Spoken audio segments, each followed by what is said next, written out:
എന്നും പിള്ള, സംവിധാനം സുരേലാൽ ദേവ്, അരങ്ങിലും അണിയറയിലും പ്രവർത്തിച്ചു. Nandakumar K P, Surelal P, Harikumar എല്ലാ, സുശീലാദേവി ഡി. നാടകത്തെക്കുറിച്ച് രണ്ട് വാക്ക്. സമൂഹത്തിൻ്റെ കാപട്യത്തെ ആക്ഷേപഹാസ്യത്തിലൂടെ എങ്ങനെ കുത്തിമൂടിക്കാമെന്ന് പുറമേക്ക് മാന്യമെന്ന് തോന്നിക്കുന്ന പൊതുസമൂഹം അതിൻ്റെ കള്ളത്തരങ്ങൾ ഉച്ചത്തിൽ വിളിച്ചു പറയാൻ വെമ്പൽ കൊള്ളുകയും ചെയ്യുന്ന നാടകമാണ് ഗുഡ് നൈറ്റ്. പച്ചയായ മനുഷ്യന് അവൻ്റെ അനന്തമായ പാപങ്ങളോട് തന്നെ മനസ്സിലാക്കാൻ ഈ നാടകം ശ്രമിക്കുന്നു. ഗുഡ് മോർണിംഗിൽ തുടങ്ങി ഗുഡ് ഈവനിങ് എന്ന് തിരുത്തി ഗുഡ് നൈറ്റിൽ എത്തുന്ന നാടകം സവിനയം നിങ്ങളുടെ മുന്നിൽ സമർപ്പിക്കുന്നു.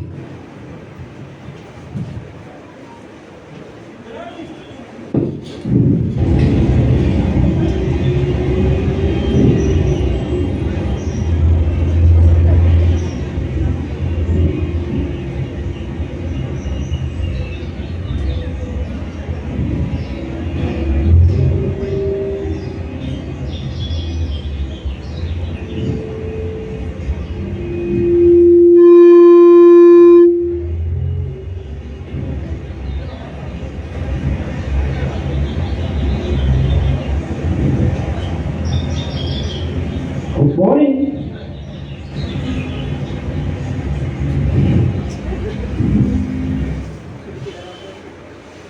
Good morning.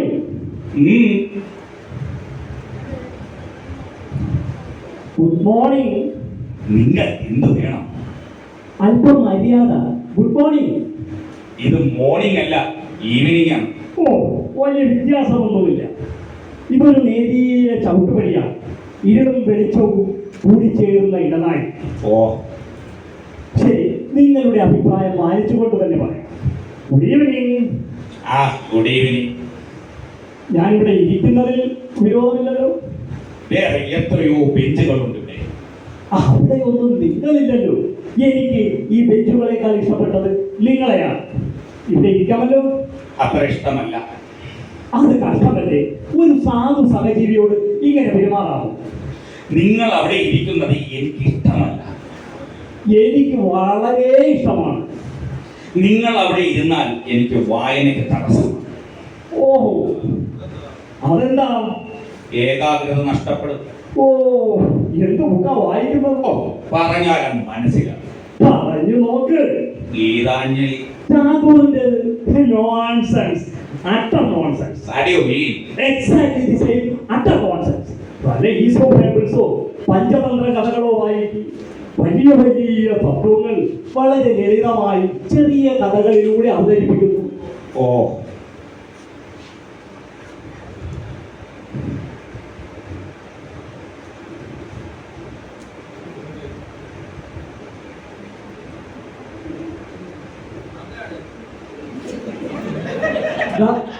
അത് കണ്ടു. ആ ഇടത് കൈ കുത്തി ചരിഞ്ഞിരിക്കുന്ന സ്ത്രീ. അവരുടെ ആ ബോഡിയുടെ ഷേപ്പ്, അവരുടെ ആ നെഞ്ചിന്റെയും ആ മാരണത്തിന്റെയും ഒരു ഭംഗി, എന്തൊരു സൗന്ദര്യം! സോറി, ഞാൻ അതല്ല ഉദ്ദേശിച്ചത്. ഞാൻ ഉദ്ദേശിച്ചത് ആ വലത് കൈകുത്തി ഇടതോട്ട് ചെന്നിരിക്കുന്ന യുവതിയില്ലേ, അവരുടെ കാര്യമാ പറഞ്ഞത്. അമ്പടാ, എന്തൊരു അതെന്റെ സഹോദരിയാണ്. സോറി. ഞാൻ പറഞ്ഞത് ഒരു വ്യക്തിയുടെ സൗന്ദര്യത്തെ പറ്റിയേ അല്ല. അബ്സ്ട്രാക്ട് സൗന്ദര്യം, അബ്സ്ട്രാക്ട് മാറിടം, അബ്സ്ട്രാക്ട്. നിങ്ങൾ എന്തായി നോക്കുന്നത്? ആരുടെയും ഭാര്യയും സഹോദരിയുമല്ല, അബ്സ്ട്രാക്ട് വകുപ്പിൽ സമൂർത്തമായ സ്ത്രീ സൗന്ദര്യം എവിടെ കാണാമെന്ന് നോക്കുകയാണ്. നിങ്ങൾ ആള് കൊള്ളാമല്ലോ. ഇപ്പൊ എന്നോടൊപ്പം മതിപ്പൊക്കെ തോന്നുന്നു അല്ലേ? ഇവിടെ ഇരിക്കട്ടെ. ആ, ശല്യപ്പെടുത്തരുത്. സംസാരിക്കേ ഉള്ളൂ. എനിക്ക് വായിക്കണം. എനിക്ക് സംസാരിക്കണം. നിങ്ങൾ എന്നെ മനഃപൂർവ്വം ഉപദ്രവിക്കുകയാണല്ലോ. No, no, no, no, no, not at all. ഇതുവരെ അപരിചിതരായ രണ്ട് സഹജീവികൾ തമ്മിൽ അടുത്തിടപഴകുകയാണ്. ജീവന്റെ ലക്ഷ്യം തന്നെ ഇത്തരം ഇടപെടലുകളിലൂടെയാണ്. അതെ, നമ്മുടെ അച്ഛനും അമ്മയും അടുത്ത് ചേർന്നില്ലായിരുന്നെങ്കിൽ നമ്മൾ ഉണ്ടാകുമായിരുന്നു. നിങ്ങളൊരു തത്വജ്ഞാനി കൂടെയാണല്ലേ? സമ്മതിച്ചോ? ആദ്യം മാറി. ആദ്യം നിങ്ങൾക്ക് എന്നോടൊത്ത് വെറുപ്പായിരുന്നു. ഇപ്പോൾ അതെത്ര മാറി? ഓ, അത്രയ്ക്കൊന്നും മാറിയിട്ടില്ല. അതെ, ഒരു മാറിയില്ലെങ്കിൽ ഒരു 5 മിനിറ്റ് കൊണ്ട് മാറാവുന്നതിന്റെ പരമാവധി മാറിയല്ലോ. അത് മതി.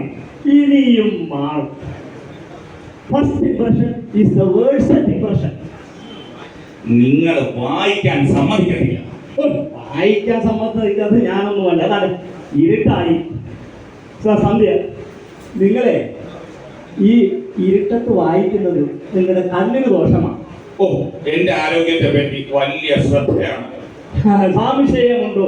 നമ്മുടെ ആരോഗ്യത്തെ പറ്റി സർക്കാരിന് പോലും വളരെ ശ്രദ്ധയാണ്. അതിനുവേണ്ടി ഒരു പ്രത്യേക വകുപ്പ് തന്നെയുണ്ട്. അതിനൊരു മന്ത്രിയുമുണ്ട്. കഴിഞ്ഞ 6 മാസമായി ഞാൻ ആ ഡിപ്പാർട്ട്മെന്റിന്റെ ചെലവിൽ ചികിത്സയിലായിരുന്നു. എന്താ സുഖത്തേത്? അതിതുവരെയും മനസ്സിലായിട്ടേ ഇല്ല. ഭ്രാന്ത്. ഭ്രാന്തോ? അതെ, ശുദ്ധ ഭ്രാന്ത്. ഇൻസാനിറ്റി. ഭ്രാന്തോ? നിങ്ങൾ പറയുന്ന സത്യം തന്നെയാണോ? ഭ്രാന്തിനേക്കാൾ വലിയ സത്യമുണ്ടോ? ഭ്രാന്തൻ സത്യമേ പറയും. നിങ്ങളിപ്പോൾ എവിടെന്നാ വരുന്നത്? ഭ്രാന്താശുപത്രിയിൽ നിന്ന്. ഇത് കണ്ടോ? വഴിയാണ് ഹൈ വോൾട്ടേജ് കടത്തി വിട്ടത്. തലച്ചോറിനെ ഞെട്ടിക്കാൻ, അല്ലെങ്കിൽ പൊട്ടിയ ഹൃദയതന്ത്രികൾ കൂട്ടിച്ചേർക്കാൻ, അല്ലെങ്കിൽ ഒട്ടിക്കാൻ. ഇപ്പോൾ സുഖമായോ? ആർക്ക്? എനിക്കോ? എനിക്കെന്നും സുഖമായിരുന്നു. നിങ്ങളെ ഡിസ്ചാർജ് ചെയ്തതാ? ഞാൻ അബ്സ്കോണ്ട് ചെയ്തു. മതിൽ ചാടി. എന്ത്? കഷ്ടിച്ച് 1 മണിക്കൂറായി കാണും. കേട്ടോ മിസ്റ്റർ? ഇപ്പോൾ ഈ നഗരം മുഴുവൻ, അല്ല, ഈ രാജ്യം മുഴുവൻ എന്നെ തിരയുകയാണ്. 100 കണക്കിന് ഇടിവണ്ടികൾ ഇരമ്പി പായുകയാണ്. ടെലഫോൺ വഴികൾ നിർത്താതെ മുഴങ്ങിക്കൊണ്ടിരിക്കുന്നു. വയർലെസ് സന്ദേശങ്ങൾ അന്തരീക്ഷത്തിൽ മാറാല കെട്ടുന്നു. ഇപ്പോൾ ലോകത്തിന്റെ മുഴുവൻ ശ്രദ്ധയും എന്നിലാണ്. ഓ, ഒരു ഭ്രാന്തന് അത്ര വലിയ പ്രാധാന്യമൊന്നുമില്ല. ഇത് വെറും ഭ്രാന്തല്ല. Homicidal maniac, a dangerous criminal. Homicidal maniac? Exactly. ഞാൻ 2 പേരെ പട്ടയോടെ കുത്തിക്കൊന്നാനാ. ഒത്തുകൊന്നു? അതെ. 2 പേരെയോ?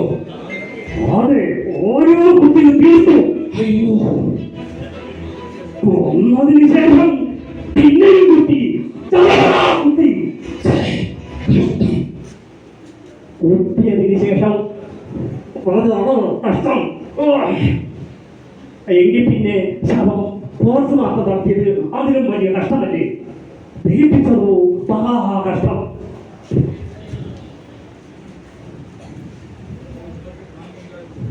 കൊത്തുമ്പോൾ നിങ്ങൾക്ക് ഭ്രാന്തുണ്ടായിരുന്നു? അതിപ്പോ ഞാൻ എങ്ങനെ പറയും മിസ്റ്റർ? മനഃശാസ്ത്രജ്ഞന്മാർ പറയുന്നു ഭ്രാന്തുണ്ടായിരുന്നു.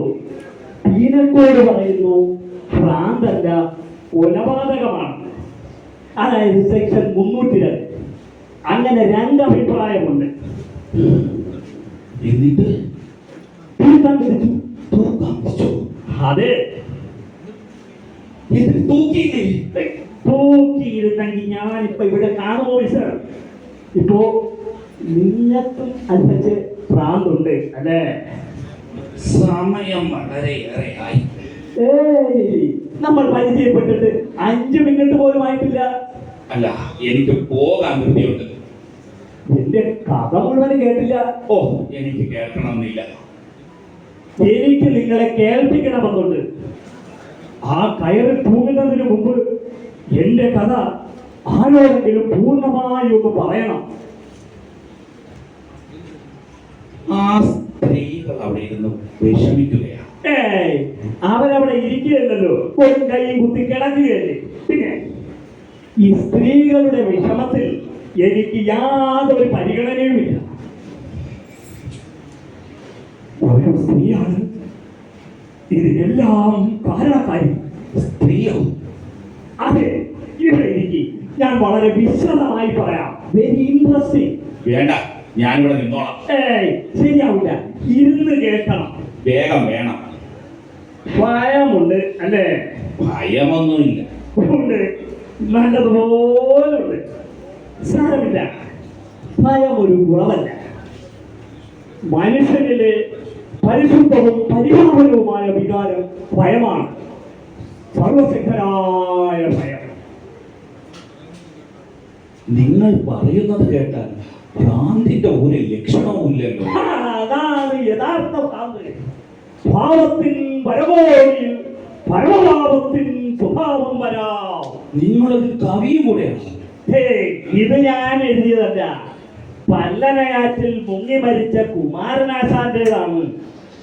ഇപ്പോ ഇത് പറയുന്ന ഞാനും ആ തൂക്കുകയറിൽ തൂങ്ങാൻ പോവുകയാണ്.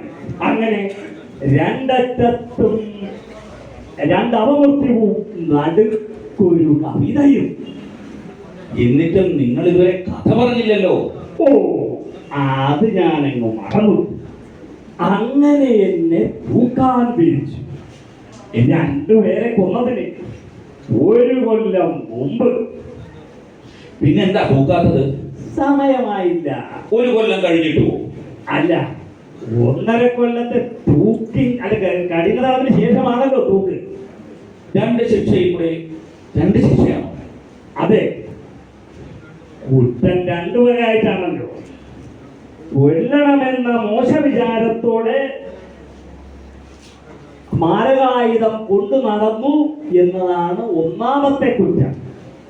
മോശ വിചാരത്തോടെ ഒന്നുമല്ല, നല്ല വിചാരത്തോടെ തന്നെ. അത് വേറെ കാര്യം.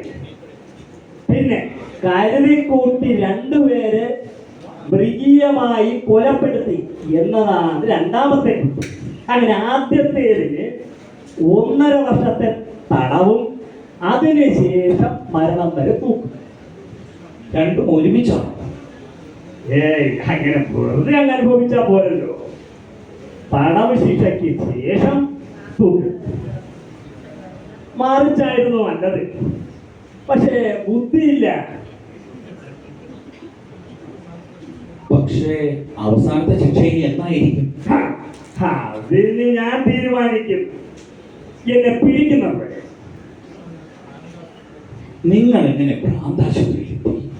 സെൻട്രൽ ജയിലിലെ എന്റെ പെരുമാറ്റത്തിൽ നിന്ന് അവർക്ക് അങ്ങനെ തോന്നി. അങ്ങനെ എന്നെ ഭ്രാന്താശുപത്രിയിലേക്ക് അയച്ചു.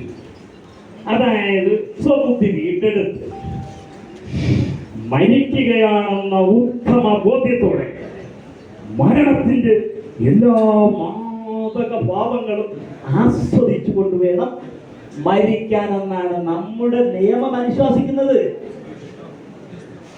കഷ്ടം. അഭ്യസ്ത വിദ്യനും. വെറും വിദ്യനല്ല, MA ലിറ്ററേച്ചർ. MA literature? അതെ, ഫസ്റ്റ് ക്ലാസ്. ഓ, അങ്ങനെയുള്ള നിങ്ങൾക്ക് ഈ ഗതി വന്നല്ലോ. എന്റെ സ്ഥാനത്ത് നിങ്ങളായിരുന്നെങ്കിലും ഇതൊക്കെ തന്നെ സംഭവിക്കുമായിരുന്നു. നിങ്ങൾ ഒരാണായിരുന്നെങ്കിലും. പറയാം, കേട്ടോളൂ. ഞാനൊരു സ്ത്രീയെ സ്നേഹിച്ചു. ജീവനെ പോലെ.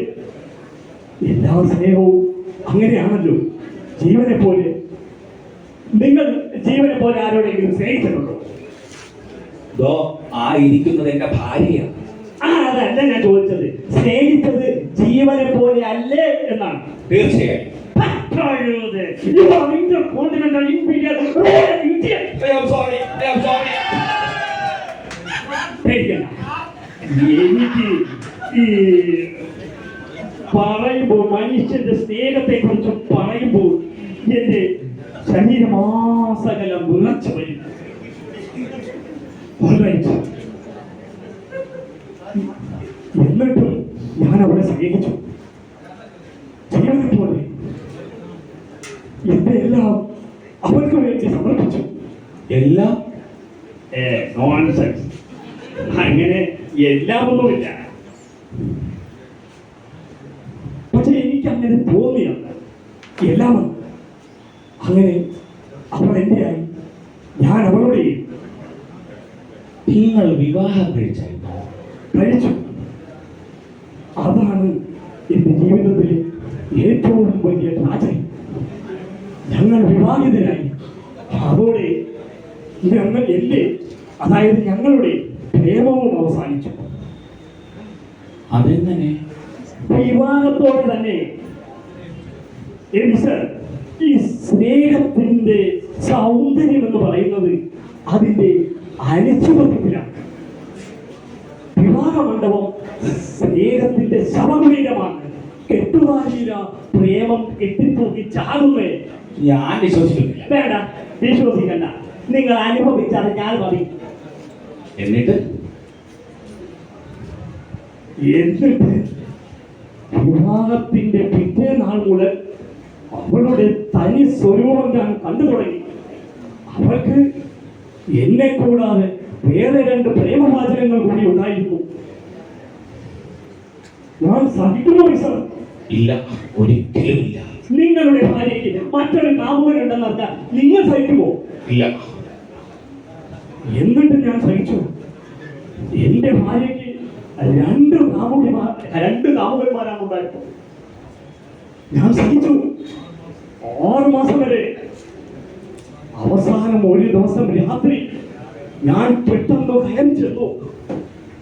അവളും അവനും ഒരു കിടക്കയിൽ, എന്റെ കിടക്കയിൽ. ആ കാഴ്ച കണ്ടതും എന്റെ കണ്ണുകളിൽ ഇരുട്ട് കയറി. ഞാൻ 2നെയും ഓരോ വെട്ടിലും വെട്ടി കൊന്നു. പിന്നെയും ഒരു 10-25 വെട്ടുകൂടി വെട്ടി. ഓ, ഭയങ്കരം. നിങ്ങൾ അത്രയും വിവേകശൂന്യനാവാൻ പാടില്ലായിരുന്നു. ഓഹോ, അത് ശരി. അവിടെ ഇരിക്കുന്ന നിങ്ങളുടെ ഭാര്യയുടെ സൗന്ദര്യം ഞാൻ അല്പം അറിയാതെ ഒന്ന് ആസ്വദിച്ചു പോയി. നിങ്ങൾക്ക് എന്ത് ദേഷ്യമായിരുന്നു അന്ന് രാത്രി. ഞാൻ അവനെ കണ്ടത് എന്റെ ഭാര്യയുടെ നെഞ്ചത്തായിരുന്നു. സഹിക്കണോ? കൊല്ലട്ടെ. ഓ, കഷ്ടം. നിങ്ങൾക്ക് എന്നോട് സഹതാപം തോന്നുന്നു അല്ലേ? സഹതാപം നിസ്സഹായതയുടെ ലക്ഷണമാണ്. എന്നെ വിസ്തരിച്ച കോടതിക്കും എന്നോട് സഹതാപമായിരുന്നു. അവസാനമായി കോടതി എന്നോട് ചോദിച്ചു, അതായത് യുവർ ഓണർ, നിങ്ങൾക്ക് ഇനി എന്തെങ്കിലും പറയാനുണ്ടോ എന്ന്. ഞാൻ പറഞ്ഞു, യുവർ ഓണർ, അങ്ങയുടെ ഭാര്യയോടൊപ്പം എനിക്കൊന്ന് കിടക്കണമെന്ന്. കോടതി, അതായത് യുവർ ഓണർ, അലറി. പിന്നെ എന്റെ വിധിയും എഴുതി. ഭ്രാന്ത് എനിക്കാണോ കോടതിക്കാണോ? കഥ തീർന്നല്ല. ഇല്ല, തീർന്നില്ല. അങ്ങനെ വകുപ്പ് 2 1.5 കൊല്ലത്തെ കഠിന തടവിന് ശേഷം തൂക്കാൻ വിധിച്ചു. നിങ്ങൾക്കൊരു അപ്പീലിന് പോകാമായിരുന്നില്ലേ? എങ്കിൽ എന്നെ 2 തവണ തൂക്കുമായിരുന്നു. ഞാൻ അതിന് പോയില്ല. നേരെ സെൻട്രൽ ജയിലിലേക്ക് പോയി. അവിടെ വെച്ച് എനിക്ക് ഭ്രാന്താണെന്ന് തെളിഞ്ഞു. അങ്ങനെ ബുദ്ധി വീണ്ടെടുത്ത് വിധിപ്രകാരം കൊല്ലാൻ. അപ്പോൾ ഈ ജയിലിൽ ചാടിയത് മറ്റൊരു വലിയ കുറ്റമല്ലേ? സംശയമുണ്ടോ?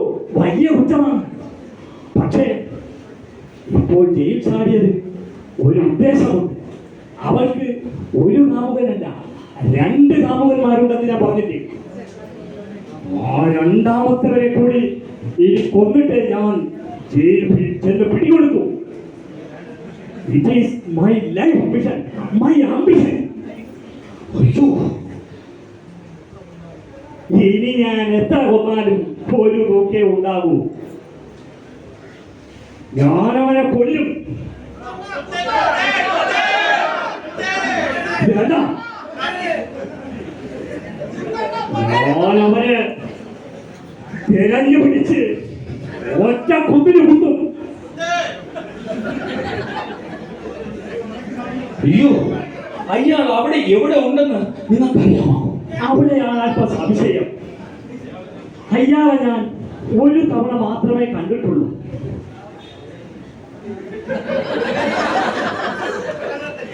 ഏകദേശം ഇതേ പൊക്കം, ഇതേ നിറം, ഇതേ രൂപം.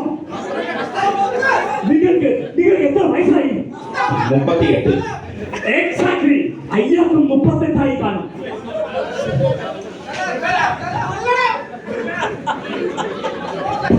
കവിതകളിലാണ് അയാൾക്ക് പണം. ഇനി അവർക്ക് വന്നിട്ടുള്ള മെസ്സേജുകൾ ഞാൻ കണ്ടിട്ടുണ്ട്.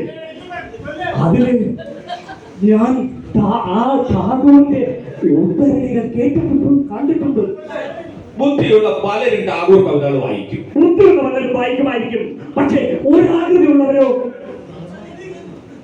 നിങ്ങൾ എന്ത് ഭ്രാന്താണ് ഈ പറയുന്നത്? നിങ്ങൾ അവരുടെ 2ാമത്തെ കാമുകന്റെ തനി ചായയാണെന്ന്. ഒരേ ചായലുള്ള പലരും കാണും. ഒരേ ചായയുള്ള പലരും കാണും, പക്ഷേ ഓരോ മറുകുള്ളവരും. മറുകോ? അതെ, തടിച്ച് കറുത്ത് കാലൂക വട്ടത്തിലുള്ള ഒരു മറുകൾ എവിടെ? അയാളുടെ പിടലിയുടെ പിറകിലായി കാണും.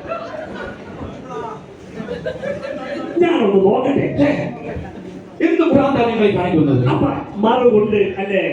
എനിക്കറിയാമായിരുന്നു. ഞാൻ ആദ്യമായി നിങ്ങളുടെ പുറകിൽ വന്ന് നിൽക്കുമ്പോൾ ആ മറുക് കണ്ടിരുന്നു. എനിക്ക് പോണം. ഞാൻ അനുവദിച്ചാൽ അവസാനമായി ഞാനൊന്ന് ചോദിച്ചോട്ടെ, നിങ്ങൾ എന്റെ ഭാര്യയോടൊപ്പം എത്ര ദിവസം കിടന്നിട്ടുണ്ട്? അയ്യോ, എനിക്ക് നിങ്ങളെ ഭാര്യ അറിയത്തില്ല. തീർച്ച തീർച്ച.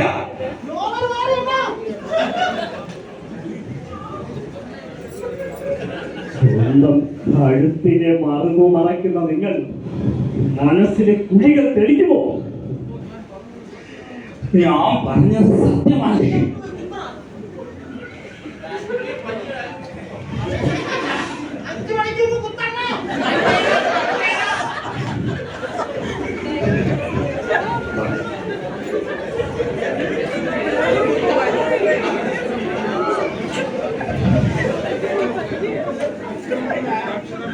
ഇനി ഒരക്ഷരം വിളിച്ചാൽ ഇനി ഒരക്ഷരം മിണ്ടിയ അവിടെ നിന്ന് അനങ്ങിയ ഞാൻ പോലീസിനെ വിളിക്കും. എങ്ങനെ? ദാ, ആ പോകുന്നത് ഒരു പോലീസുകാരൻ. ഓ, ഞാൻ അയാളെ വിളിക്കും. നിങ്ങളുടെ വിളി പൊങ്ങുന്നതും കുത്തുന്നതും ഒരുമിച്ചായിരിക്കും. നിങ്ങൾക്ക് ഭ്രാന്താണ് മനുഷ്യ. അതെ, ഹോമിസൈഡിയൽ മാനിയാക്ക്. ഹേ മിസ്റ്റർ, ആ സ്ത്രീകൾ അവിടെ ഇരുന്നു വല്ലാതെ ബുദ്ധിമുട്ടുന്നു. അവർ കേൾക്കുന്നത് നിങ്ങളുടെ വിളിയായിരിക്കും, കാണുന്നത് നിങ്ങളുടെ ശവവും.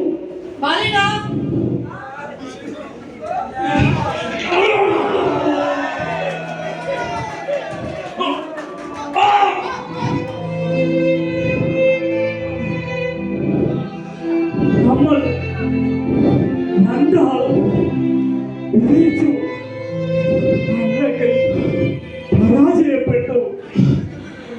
അയ്യോ, ഞാൻ കുട്ടി.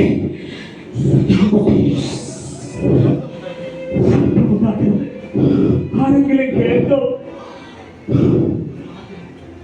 ആ കുത്ത് കണക്കിനേറ്റു. സാരമില്ല, ഞാൻ പറഞ്ഞതൊക്കെ ഒരു ഭാവനയായിരുന്നു. മനുഷ്യരിൽ ഭയം എത്രമാത്രം എത്തുമെന്നുള്ള ഭാവന. അയ്യോ കേൾക്കണ്ട, ഞാൻ ഇനി ശബ്ദിക്കില്ല.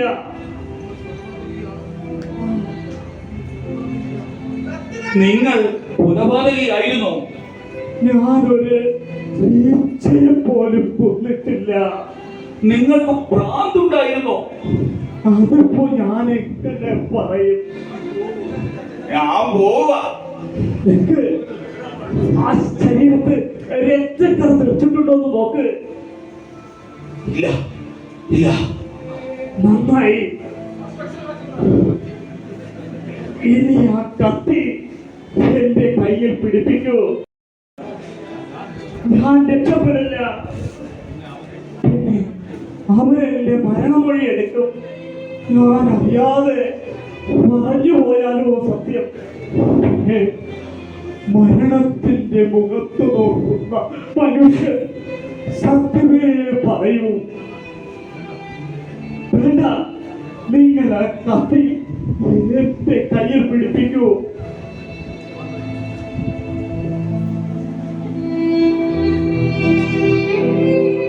All right.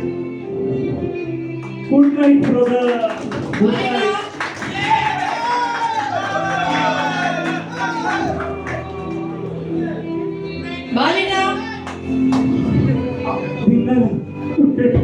നിങ്ങളെ വിളിക്കുകയാ.